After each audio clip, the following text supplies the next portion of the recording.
Hey guys, Nick here with Geeks with Cash. You got me about to play Ducktales.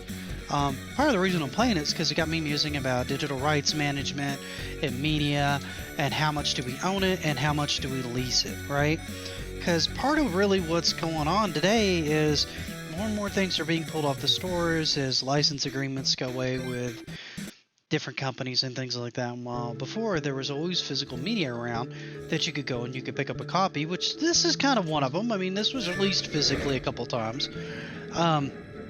A lot of the games, particularly in people's digital libraries, which I'm guilty of having, not as large as some of you guys, I'm sure, but a fairly substantial digital library, I feel like, may or may not be able to download this and play this in the future, because just because you own it now and you have your hard drive now, were you to delete it and try to re-download it tomorrow, a week from tomorrow, or later on than that, you may or may not be able to, because realistically, how much responsibility do places like Steam, Origin, Play have to us as far as keeping these things available for long periods of time?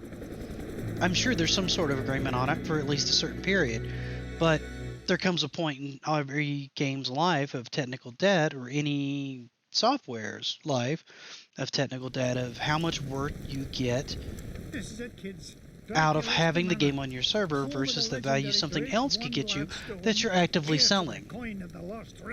And how many games are we going to lose over the years that only got digital releases and never got a physical release? How many people are going to be able to play those games years from now?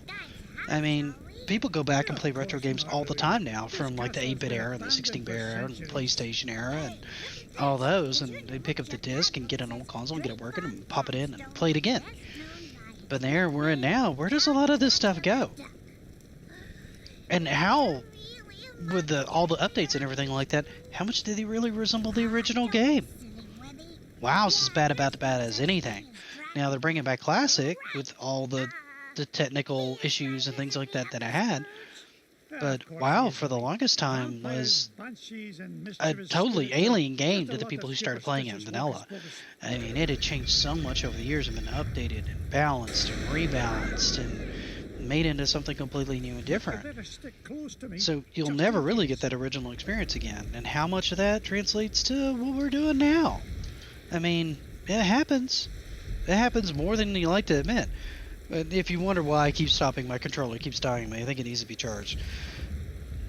So I kind of need to get your thoughts as I kind of booted this up and kind of looked around and just used my keyboard to play Ducktales, because apparently I have no idea why my controller's dying.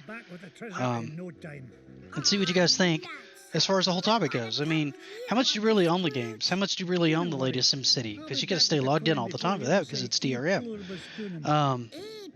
How much do you really own something like this? It's being pulled off the storefront. How long are they obligated to keep it up? How easy is it going to be for you to find a physical copy of this? What happens to the games that you don't have a physical copy of? I mean, should we be buying more physical copies? I mean, do we really have... If you're like me, you've got more money than you have time, so you have a lot of games that collect to dust because you haven't beat them and traded them or anything like that. Now, some people just don't trade them; they collect them and they keep them. And how long can you do that? I mean, not all of us are like some of the collectors online that have like basements full of this stuff. I mean, we have to cycle through this stuff. And how easy are you going to be able to get your hand on it? Can you get your hands on it? I mean, are we going to be trading PCs down the road that have this rare game downloaded that we want? Because, you know, reasons? I mean, seriously. Anyway, let me know what you guys think. I'll go ahead and sign up for now. And see what comes up in the comments, because I'm kind of curious what you guys think about it. Let me know. Bye.